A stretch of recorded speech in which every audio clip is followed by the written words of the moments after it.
I was totally uninspired as to the title of the lecture, so I just called it 2 or 3 thoughts about the present situations of cities and territories or landscapes.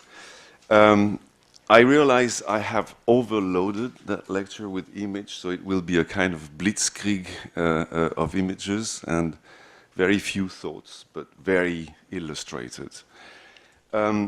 As I was invited to participate more specifically into a workshop on writing and architecture, I'll start by reading a text, which is, for me, a little building in itself. I love it, and so I'll read it. It's by Vladimir Nabokov in his courses that he gave in the 50s at Cornell University, and it was during a course on Kafka's The Metamorphosis, and at some point he asks himself, what is reality? And to explain what is reality, he's going to look at what a landscape is, right?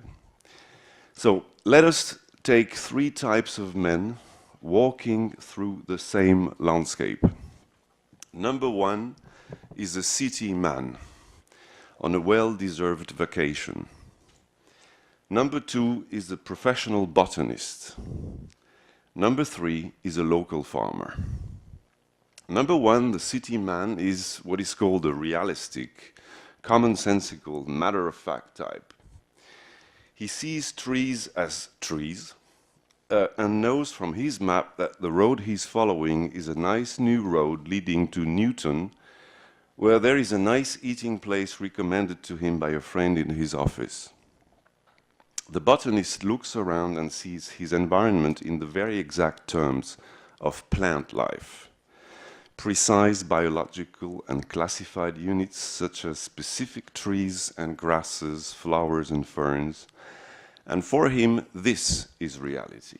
To him, the word of the stolid tourist who cannot distinguish an oak from an elm seems a fantastic, vague, dreamy, never world.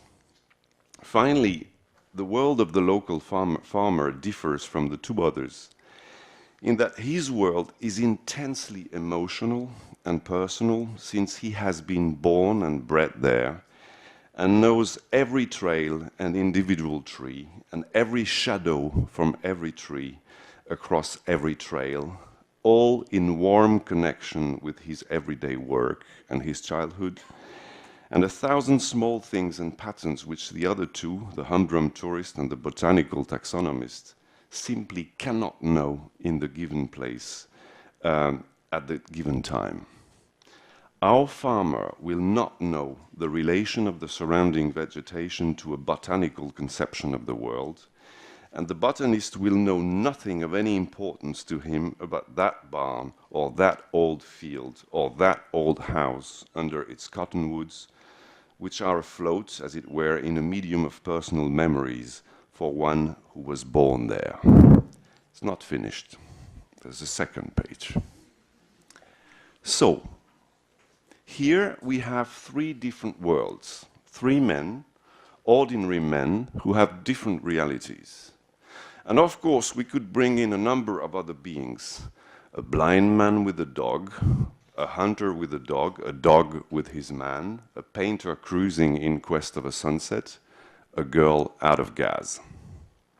In every case, it would be a world completely different from the rest, since the most objective words, tree, road, flower, sky, barn, thumb, rain, have in each totally different subjective connotations.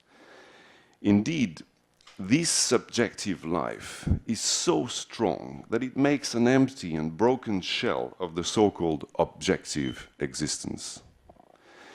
The only way back to objective reality is the following one. We can take these several individual worlds, mix them thoroughly together, scoop up a drop of that mixture, and call it objective reality. We may taste in it a particle of madness, if a lunatic passed through that locality, or a particle of complete and beautiful nonsense, If a man has been looking at a lovely field and imagining upon it a lovely factory producing buttons or bombs. But on the whole, these matte particles would be diluted in the drop of objective reality that we hold up to the light in our test tube.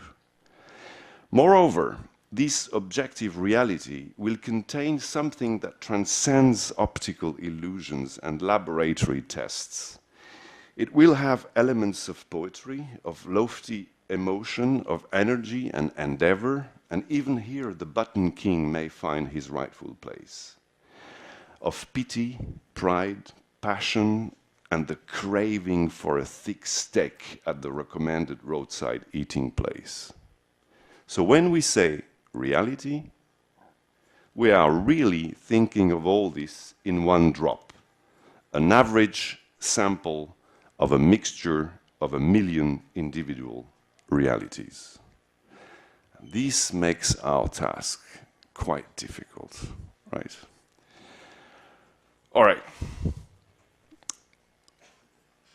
When we are in a design situations, we could sum up that situation by being in between this, an unsatisfactory or abandoned or wasted situation, and this, like a program, a new idea for occupying or using that situation.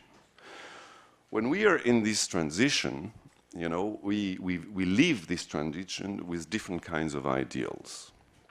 If I go back to philosophy, in the course of the 20th century, and even the second part of the 20th century, we have witnessed, in a way, a radical change of agenda, right?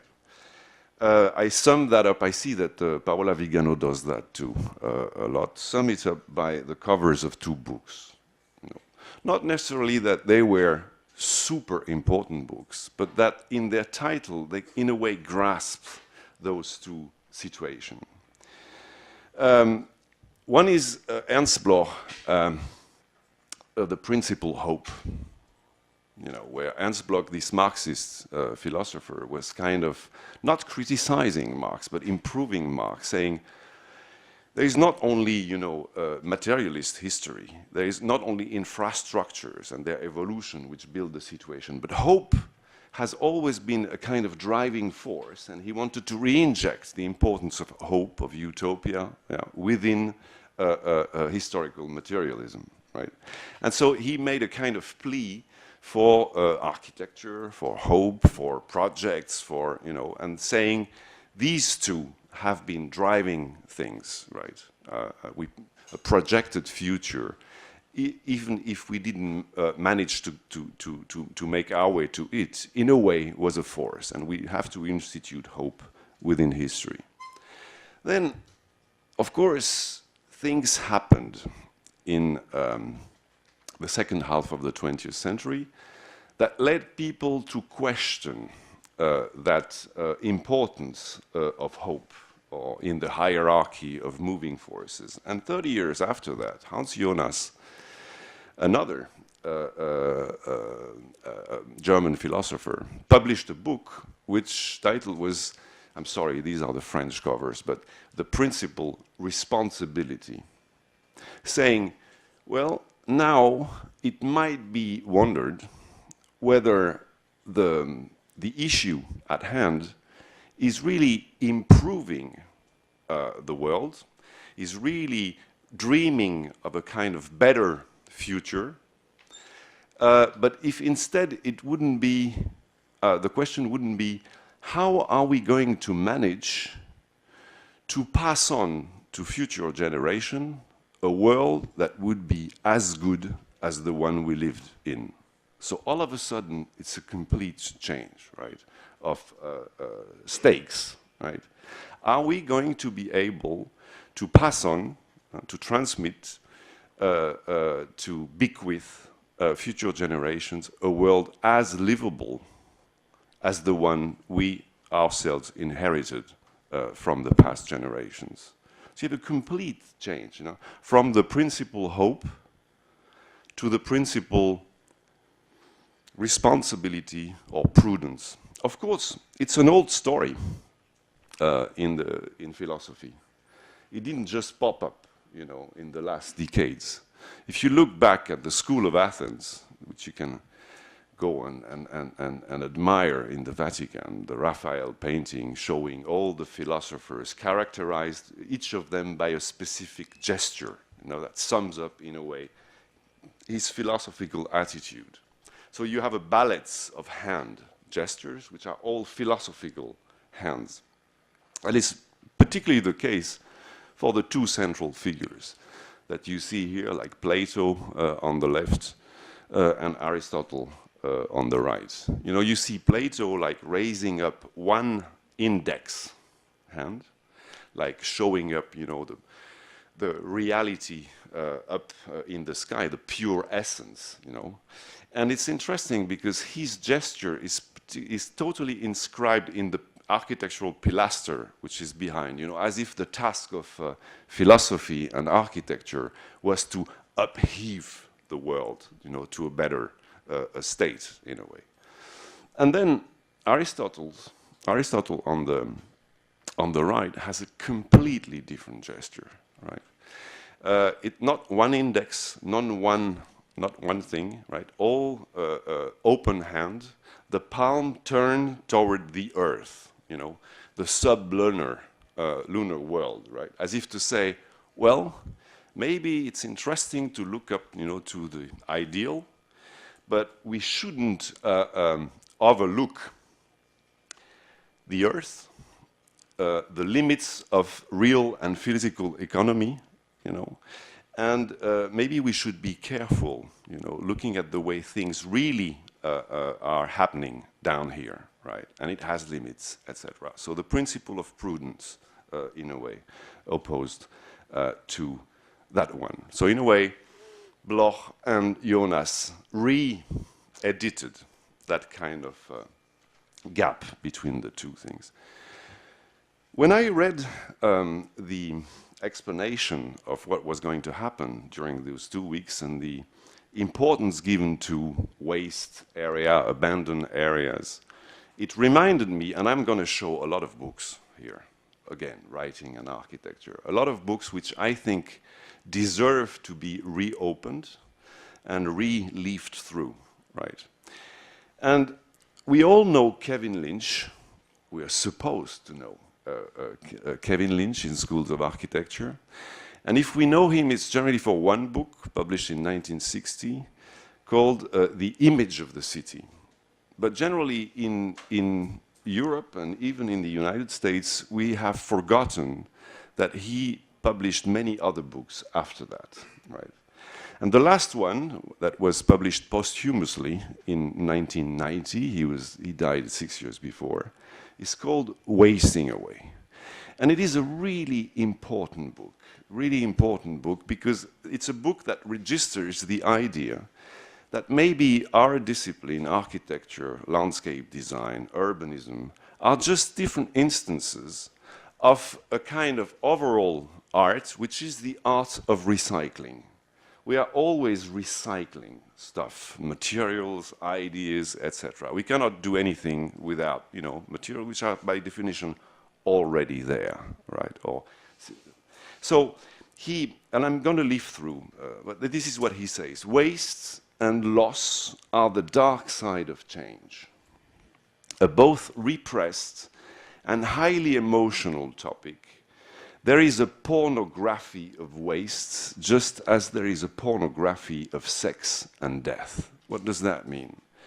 Pornography means, you know, it's obvious, it's there, it's graphic in a way, and for that very reason, we don't look that much to those processes, and we do not enable ourselves to deal with those situations.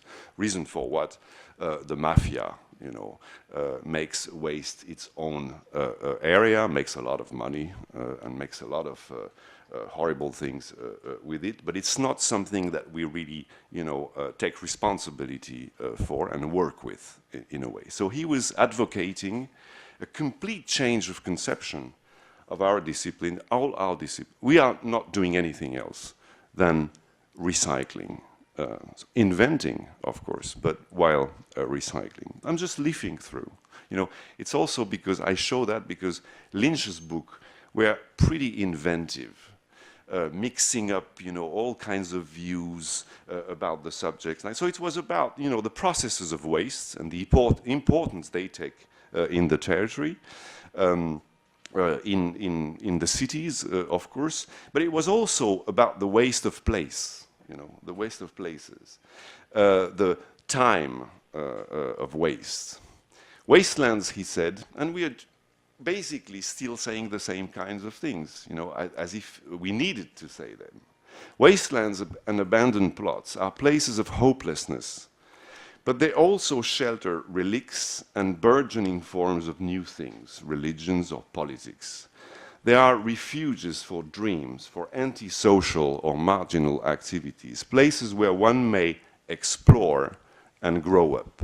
So focusing, as you will do, on those places is exactly embarking into the adventure that Kevin Lynch was, in a way, inviting us back in the 80s to do. And so he was looking, you know, at all these processes,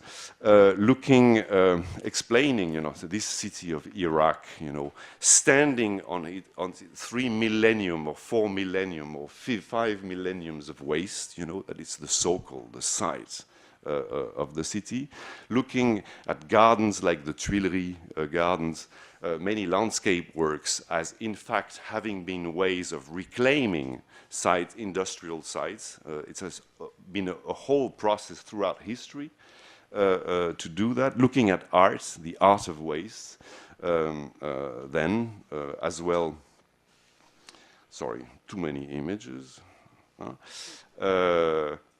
Images like that, you know. What can be done with freeways after the automobile age? Can we plan our actual, what we do, our projects, having in mind that they will have to be recycled after that, you know? So he was posing all these questions which have become common sense nowadays. Looking at this art of waste, Kurt Schwitters, Merzbau, Tinguely, work at the time, projects by Léon Krier to reclaim an abandoned interchange highway, looking at Gordon Matta-Clark in the early 80s then, or Charles Simons, who built those tiny pueblos, you know, on the corners of windows in New York and abandoned them like that. And this related back to another book he had done in the early 70s, which he always considered himself as his best book and most important book, much more important than The Image of the City, which is called, it's very difficult to translate in any language, What Time Is This Place? Right? The issue of time was the absolutely important issue that architect had to deal with. This is how he explained the subject of the book. The book deals with time, and as it manifests itself in the physical reality of the world, with the way its external science corresponds or not to our internal experience of time, and with the means of making this external-internal relationship more satisfying and more stimulating. It thus browses through issues ranging from historical preservation to different forms of transition, including futurism, the marks of time, the aesthetics of time, biological rhythm, the perception of time, disasters, resources, and revolution, right? Architects, designers are working in space-time, not just in space, right? And this was, at that time, a very important message, you know, and he would refer to Ovid's metamorphosis right in the beginning of the text. We are, in a way, operating metamorphosis in this space-time matrix, and this is absolutely essential. The idea of the book, he said, is that the quality of their personal image of time is crucial for the well-being of individuals, as for the success of the efforts we make to master the transformation or the evolution of our environment. and also that our material environment actually plays a role in the building and maintaining of this image of time. The relation is thus reciprocal. So no better ways of explaining that we are living in a kind of milieu, you know, of space, time.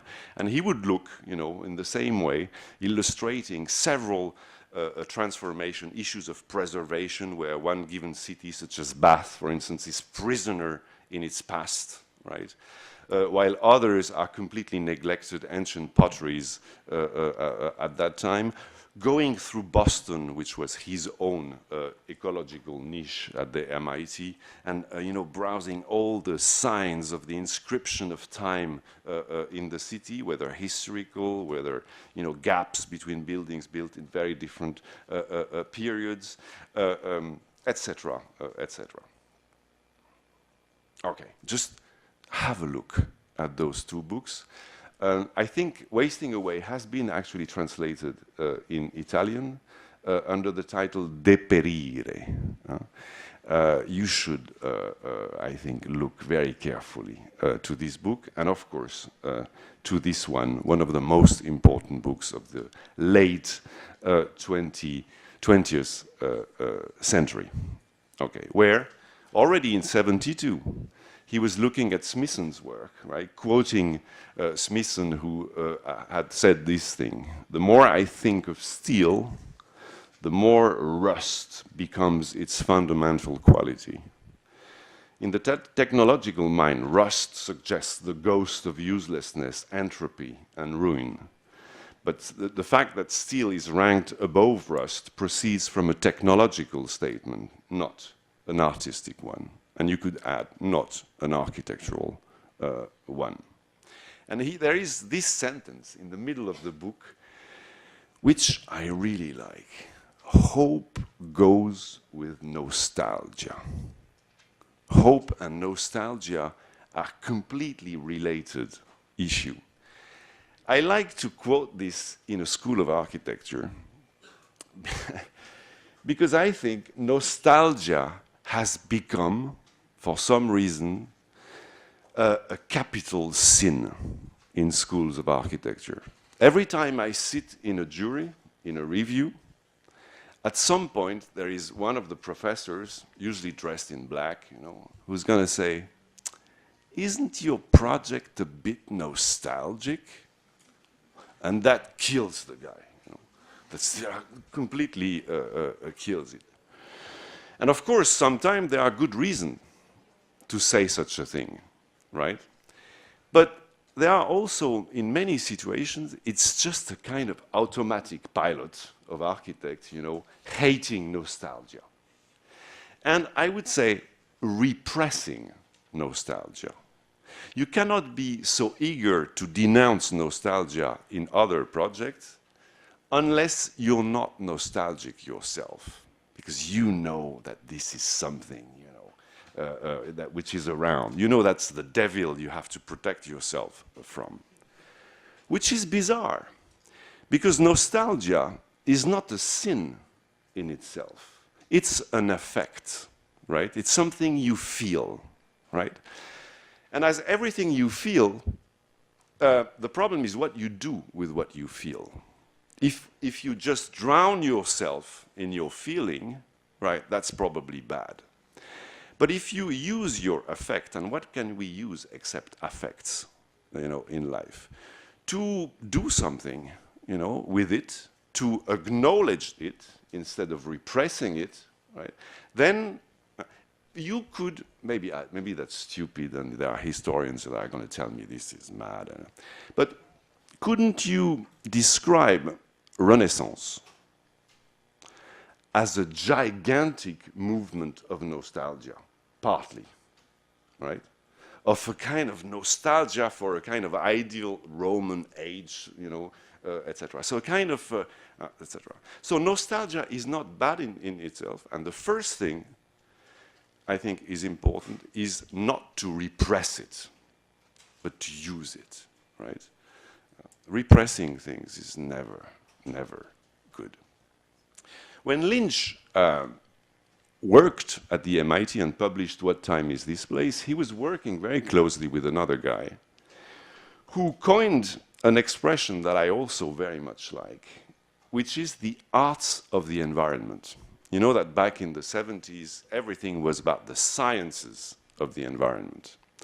And this guy, Georgi Kepes, published his last book, gathering scientists, architects. You see artists like Robert Smithson, Kevin Lynch, Edward T. Hall, specialist of systems dynamics at the MIT lab, around the issue of the environment and describing architecture, urbanism as, as many issues of arts of the environment. So you would have later Lynch saying, all our disciplines are recycling. He was saying 10 years before, all our disciplines are arts of the environment. And we have to work with the sciences of the environment. And this is the very important issue.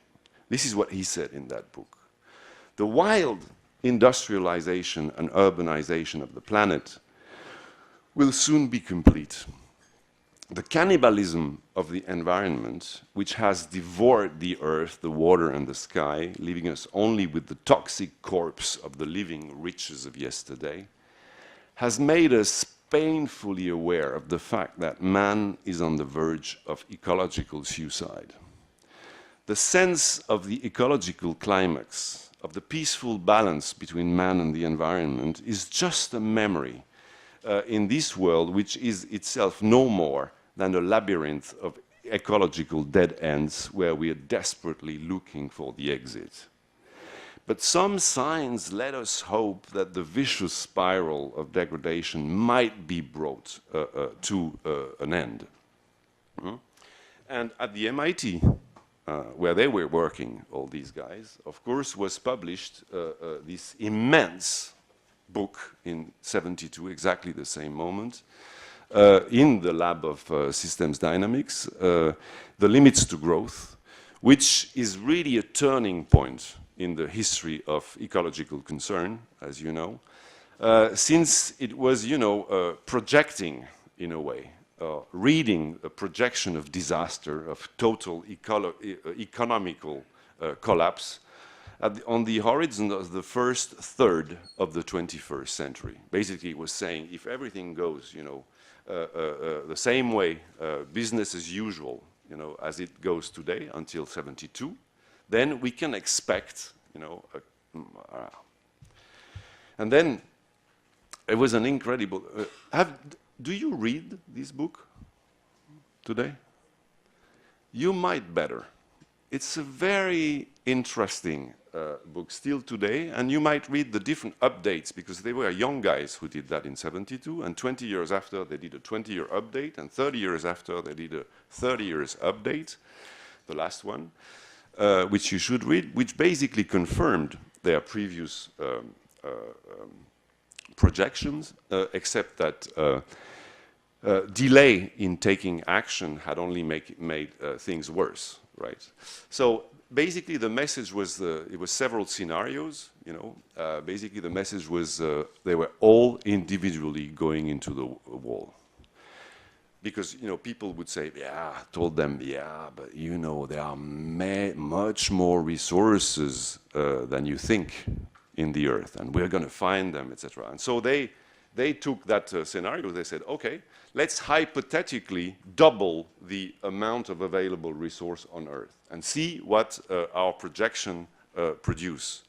And they said, not bad, because maybe the crisis will be 10 years after or 20 years after, but it would be worse, of course, because in the meantime, the production would have grown higher, etc. So even the expectation or the hypothesis that there were more resources on Earth, double, went into the wall.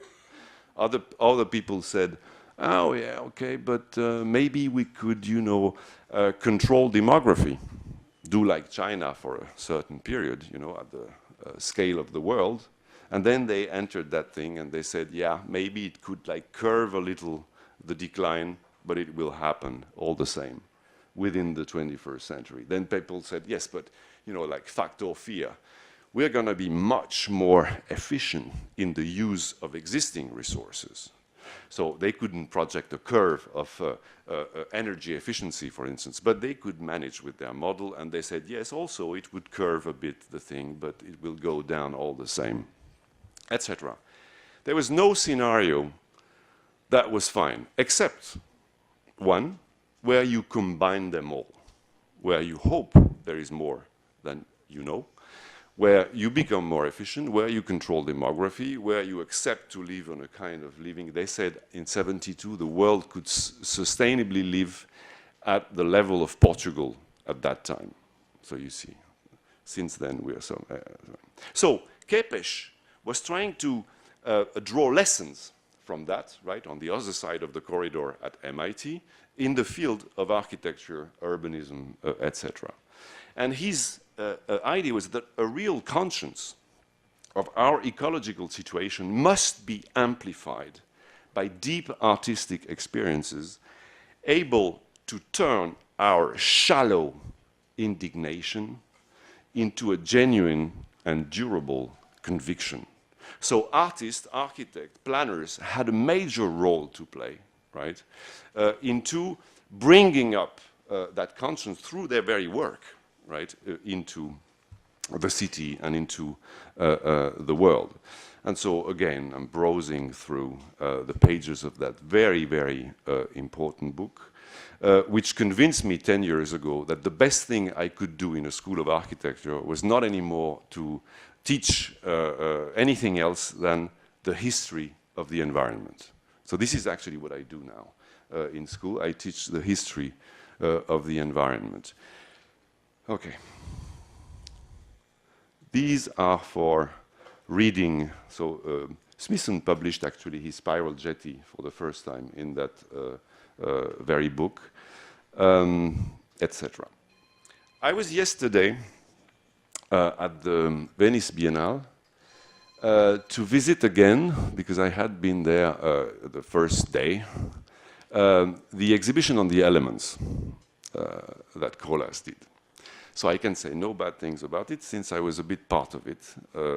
I studied one of these elements, the one that I am the most interested in, which is, of course, the fireplace, which is the issue of energy in building. I just want to say one thing. When Colas was planning the exhibition, at some point, I made a suggestion, and I'm sad he didn't follow it. It was a very side suggestion, marginal suggestion. It was to have a room where you would illustrate, not, give artistic photos of the elements, taken like that, montage of things, but to try to give through the equivalent of each of these elements in the broader territory, to make a kind of portrait of the situation and context within which the evolution of the elements that he's documenting at the scale of architecture happens, right? What is the background of this evolution of each of the elements in buildings today? It would have been a stupid thing, but just to do, something like that. Toilet is an element. It has a kind of equivalent in the landscape, right? Stupid. Elevator, also. I just take images like corridor. You find many corridors in the landscape, and you could do the elements of the territory. The fireplace, I don't need to explain, right?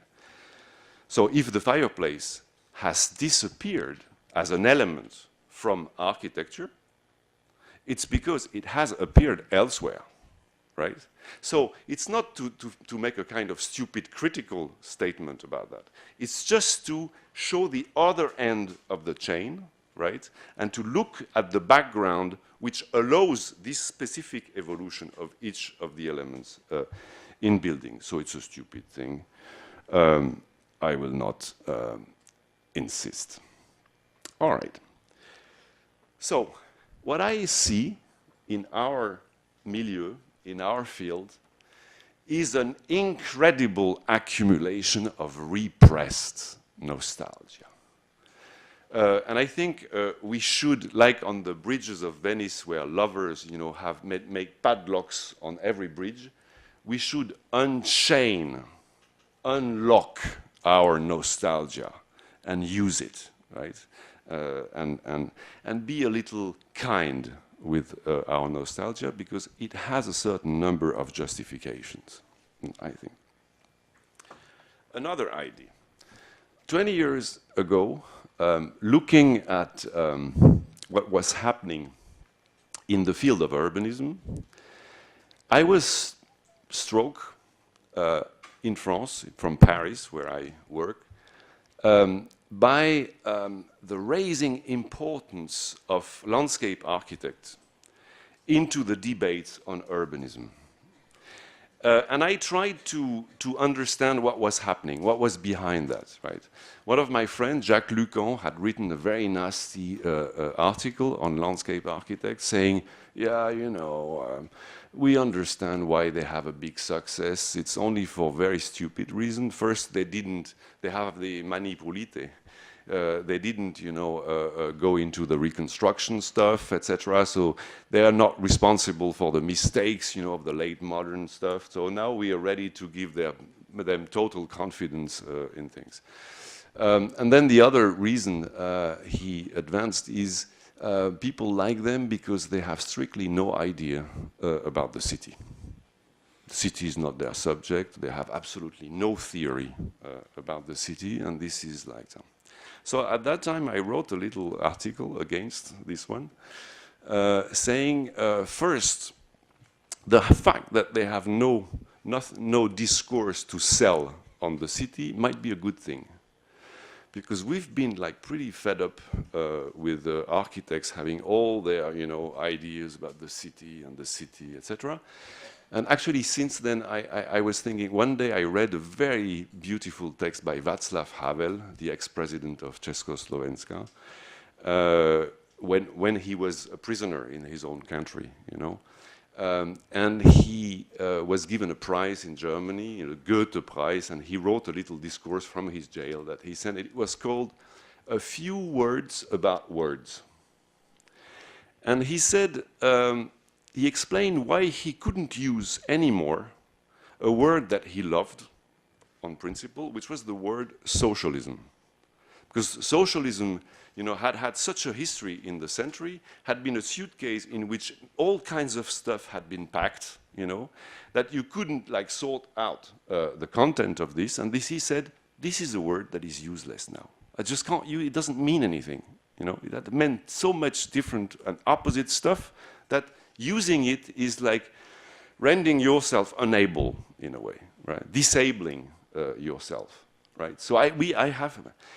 And I'm wondering whether the term city has not reached the same state, right? We've put so many stuff in that word that it's a nice word in itself, of course. And we have to, in a way, use it anyway because we don't have another. But we should be aware that it's a very tired word. So reason why people come up with metropolis for 30 years now, which is not much better, etc. But maybe we should invent a pension, retirement for words, you know, who were used a lot, you know, and we should give them a good pension and still be very respectful, etc. But, you know, maybe move to something. Anyway, so at that time, I thought maybe it's interesting, important that they are not see everything through the lens of that concept of the city, right? And the second thing I said is that there might be a lot of other reasons why their contribution to the issue of urbanism is important. And I summed it up in a stupid way. Sometimes you have to devote yourself to make caricature and be the stupid guy. And I said, maybe we could say that any project whatsoever entails two kinds of reasons, right? There's something we call the program, what has to be built, you know, the reason the commissioners ask for a project, and etc. And there is another set of reasons involved in any project, which is the actual situation where it takes place, what we called, as a tribe, the site. So it's very stupid, site and program, right? And while in architecture, for some time, you could say during the modernist period or etc., architecture has more often than not envisioned the site through the program. In landscape architecture, it has been traditionally the reverse approach. The program has been envisioned from the site. So you could say, in landscape architectural tradition, the site invents or shapes the program, more or less. For instance, the given topography will be very important in defining what the park or the garden, etc., that you make there will be, right? You cannot plant anything anywhere. When in architecture, it's less the case, and you could say, arguably, that it's much more program-oriented or program-generated practice. Yeah. Of course, as soon as I say that, we'll say, no, it's not true because, etc. Okay, okay. But let's say it's a caricature, it helps. Okay. So I decided to say, what if we called suburbanism this specific approach that we could transpose into urbanism, which is to go from the site to the program instead of the other way around. And it's actually what I don't have time for that. It's actually what I saw landscape architect at that time very much doing, right? And this is what the kind of design poetic they were extrapolating in the field of urban design. And I thought that's pretty interesting. Of course, at that time, architects, a kind of vanguard of the most interesting architects, were doing exactly the reverse. Like inventing the site, literally, through the lens of the program. Making programmatic chemistry leading to the invention of, artificial landscape. A building is an artificial topography, in a way. And that was very well illustrated by projects such as the Jussieu Library by Colas in Paris, and many other projects, I could say. And, of course, so I was very interested also in that approach, because all those two approaches, suburbanism and what I call superurbanism, the opposite in a way, are trying to find a kind of mixture or perspective between site and program that is quite radical, each being subversion of traditional urbanism at that time, very inspired by Colin Rowe's contextualism, which was basically a matter of making a balance between site and program programmatic issues, right? Contextualizing program or doing the reverse. Here, we had two generative poetics, one starting from the site up to the program, the other one doing exactly the reverse. But of course, superurbanism has an undeserved advantage over suburbanism because it has a hero and even a manifesto. You could arguably say that Delirious New York is the undisputed manifesto for superurbanism, which he called Manhattanism, right? Where literally the program invents the site with the skyscraper, demultiply the stuff. So I will not talk about that, but one of my projects, it's already done, but it needs to be published, is to do a kind of trick, which is, like this is very ambitious, like Marx pretended, you can take Hegel, it's very good, except that you have to put it head down, right, to reverse the thing. So what would happen if you take Delirious New York and you put it, on the head, right? So anyway, this is a game I'd like to do soon. Because in the 70s, many books, many important books that were published on urbanism and architecture, I describe as situated or site-specific manifestos, right? These are, it's the learning from syndrome. you know. So early 70s, learning from Las Vegas by the Venturi, Chicago à la carte by Alvin Boyarsky, Los Angeles and the Four Ecologies by Rainer Banham, you know. An architect chooses a given city or territory and says it's very instructive because all the problems, all the issues of urbanism are staged there, and all the strategies we can use, you know, to overcome those problems are illustrated by what is happening here. Yeah? And so, Collage City by Colin Rowe, you could arguably say this is the manifesto for Rome. You know, Rome as a kind of matrix that would be able to digest all the dreams of the architects of futurology, right? Provided they nest, you know, into the contingent fabric of the city. Then it would be, for instance, Berlin as a green archipelago, the city within the city, by Oswald Matthias Ungers and Rem Koolhaas, I must say, which we just recently re-edited with a friend, where, you know, it's a manifesto for disurbanism, for degrowth in urbanism, taking Berlin with its different island or Dorf, you know, as a kind of matrix to project the urbanization of the city. Or it could be Delirious New York, which is the masterpiece of the genre, right?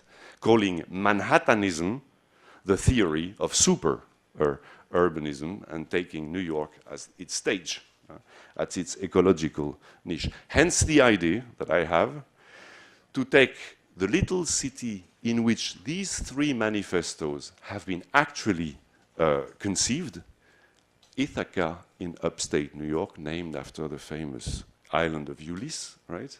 Where Cornell University is, where those guys were, to take this site as the site of a manifesto for suburbanism that would reverse but this is another story. Another thought that I want to share with you here is about what is a site? What is the nature of a site today? I find a lot of inspiration I found a lot of inspiration in reading what this guy wrote about that. This guy is John Brinkerhoff Jackson, which I translated in French. When I love a text, I translate it because it's like marrying yourself with the argument. And I like him also because he proves that you can drink and still think. Anyway. So, anyway, Jackson, in one of the last texts of this book that I just showed the cover, Discovering the Vernacular Landscape, explains that from all his life spent in visiting landscapes everywhere, right, in Europe and in the United States, he summed it up by saying, well, there are three kinds of landscapes. Three kinds of landscape. And it's very weird because reading him, you don't know exactly what he means. Does he mean three periods in the history of landscape? Or does he mean three kinds, three types of landscape? It's unclear, and this very unclearness is stimulating for me. The first landscape, he calls it the medieval landscape or the vernacular landscape. So you see, one is a kind of period, the other one is a type, is a kind of landscape. And he says it has like two characteristics. It's very local, right? It's made with the materials at hand. And second, it's a mosaic of tiny landscapes, right? And then second, it changes all the time. The three-field system of agriculture, it's made with, you know, materials that were ready at hand, but also provisional. So it evolves all the time. Then he says, this, of course, if it's a period, you cannot show it illustrated with contemporary views. But, you know, we know what he means, right? Then he says there is landscape 2, which he calls either the classical, the aristocratic, or the political landscape.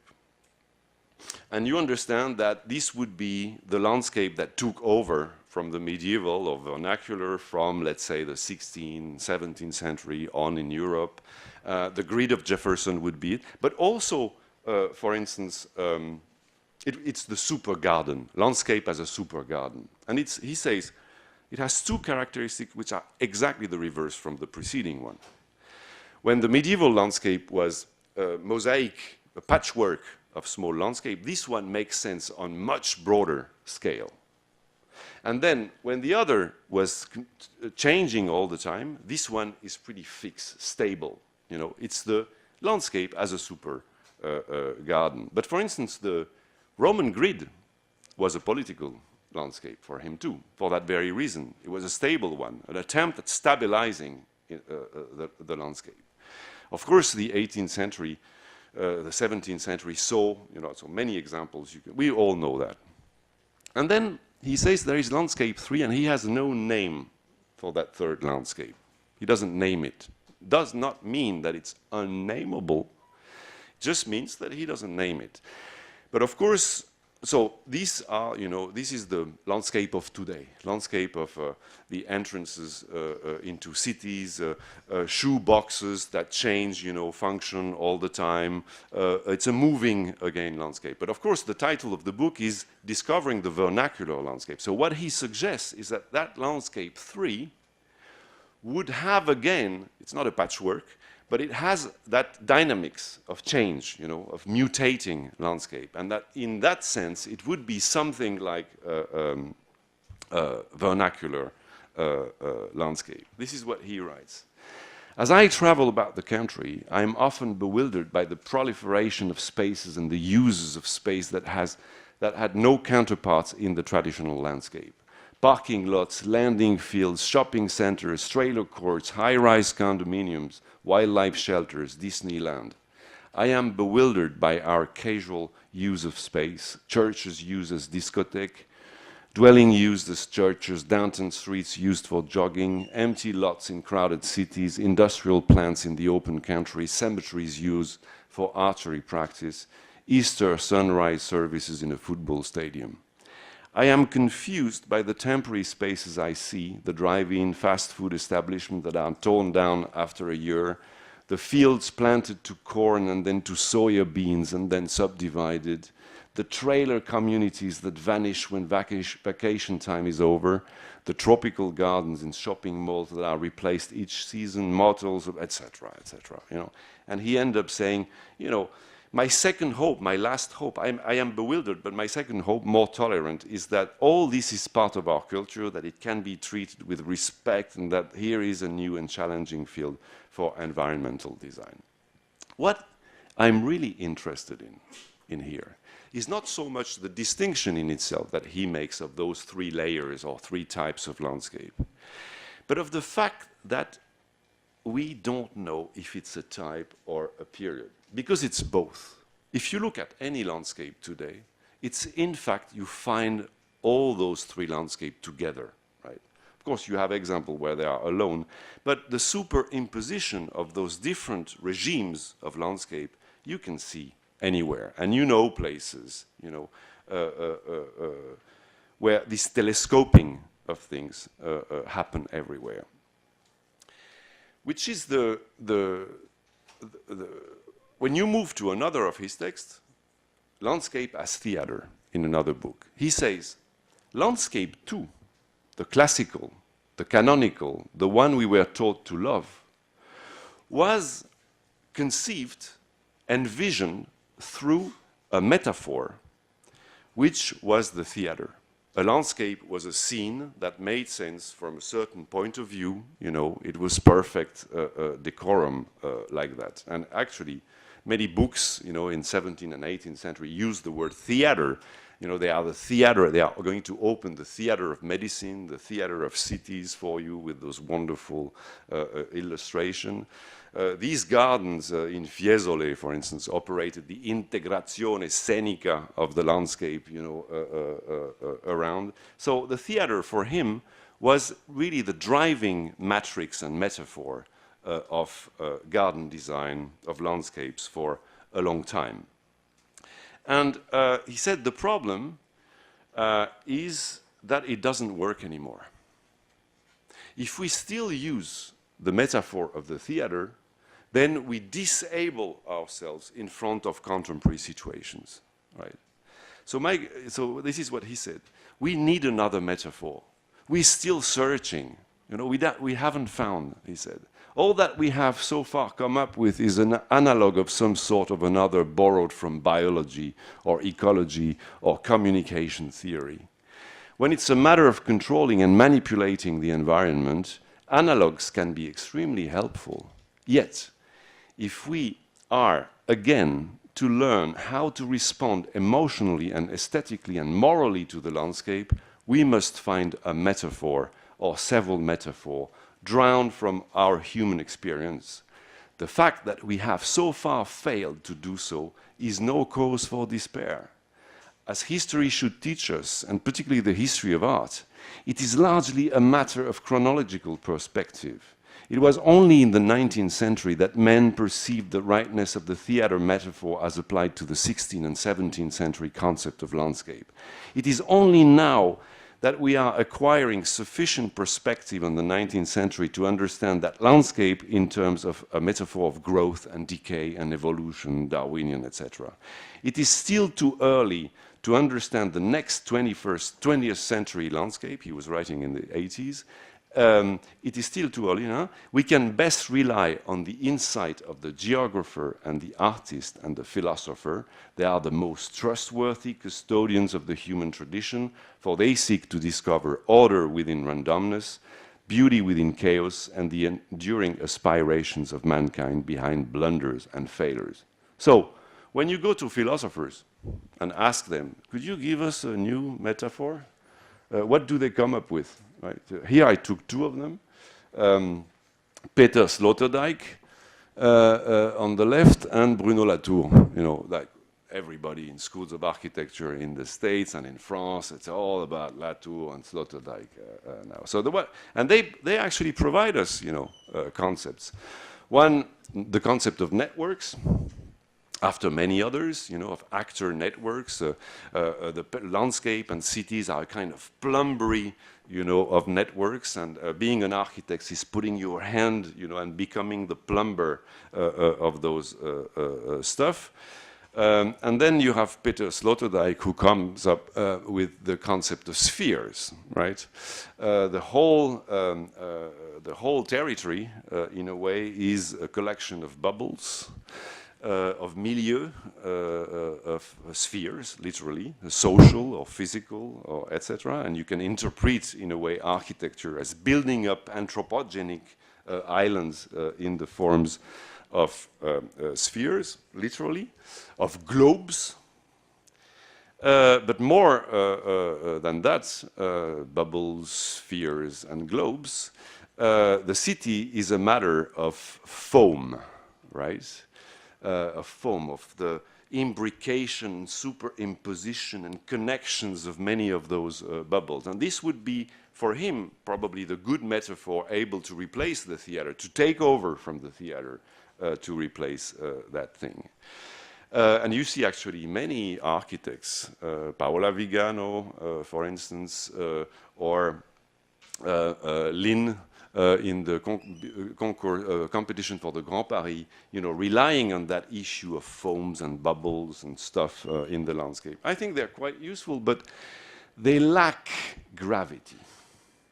They lack gravity, and this is the reason why I still stick to two other metaphors that have been launched like for many years, and we're a bit tired with them in a way. One is the famous palimpsest, that equate the territory to the superimposition of many, many layers that you have in a way to decipher. And I like it because it's also a textual metaphor, right? That comes actually from literary critics. André Corbeau's, when he wrote Territory as a Palimpsest, was referring directly, without saying it, to Gérard Genette palimpsest, saying any text is a palimpsest, is related to many others. You know, there is no pure text appearing all of a sudden. It's all, you can read it only if you know, or if you perceive that it relates to others, which are behind.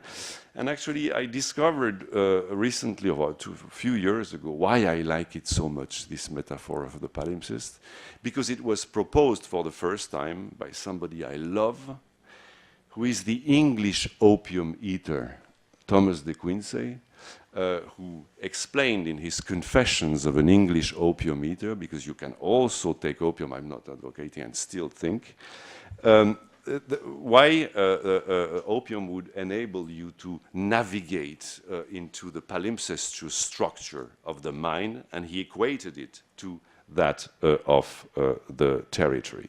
So I think we should enroll, mobilize all these metaphors, but also manipulate them with care, and still keep the palimpsest and the hypertext to help us investigate the territories of the city. The other one is the hypertext, because, of course, I think Jackson wouldn't have appreciated the palimpsest as a kind of to replace the theater, because he said that was a curiosity of epigraphy, you know, the fact that people in the ancient time used the same manuscript to lay several texts on top of one another, and then we erase and we rewrite. That is a curiosity of epigraphy. We do not use palimpsest today. So that's the reason why André Corbeau, 20 years after proposing the palimpsest, came to the hypertext, because the hypertext, there is no doubt, we are all plunged, you know, into it. It helps me to show you many things. Our mind is hypertextual, you know. We gather resources from many different sources that were not planned to be gathered, and the hypertext link allow us to put these things together. So we could say that the city, in a way, is hypertextual also. It's between the palimpsest and the hypertext. And we can keep also the metaphor of the theater in it. When you look at the representation, impossible representation of the hyper world or the internet, you get these, you know, on the web, those fantastic things. But you get also artistic things, such as Marc Lombardi paintings. Do you know these paintings? This is a painting, by the way, which he called a historical painting. It's mapping the relationship of finance in the world, you know, the relation between banks, families, states, sovereignty, and trying to represent it in a kind of picture, one picture like that. And you discover a strange thing, you know, between the family of Ben Laden and the Bush family into it. You know, he documented himself a lot, you know, on all these things and tried to produce historical painting like that. Corbeau, in many texts, criticized the very idea that the city could be the seat of harmony anymore. That we had to enter into the 21st century or into the 20th century by abandoning harmony and looking at the work of Klee or Jackson Pollock, you know, and inspires. And he quoted the famous sentence by Lautréamont, you know, the beautiful as the hazardous encounter on a dissecting table of a typewriter and an umbrella, you know. Like that's a surrealist meeting of things that have nothing to do with one another. You know, we could accept it. We didn't have to repress it. The city could be like that, you know, etc., provided it becomes a hyperlink. If you look in Lautréamont, the beautiful as, there are many. And Guy Debord actually preferred the last one here, beautiful as the trembling of hands in alcoholism. So I'm not sure we like drinking that much as to want to that the city would be beautiful as the trembling of hands in alcoholism. These were.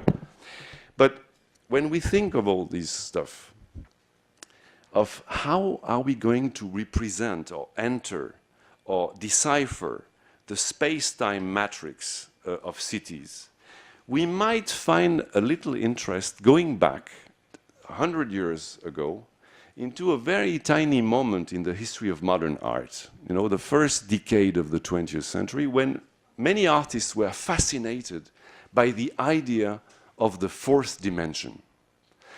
That we were living in, of course, in a three-dimensional world, but that it was only, you know, an aspect, a facade of a world which is much more complex and we do not totally see, and they would try to represent a four-dimensional. You know, the typical trick of these artists was to say, okay, if a point is the section of a line.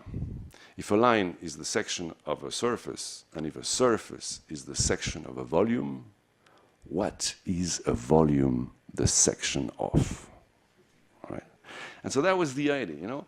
And so they all went into trying to represent hypercube, their big success in literature, Flatland, or the voyage to the pays of the fourth dimension, you know.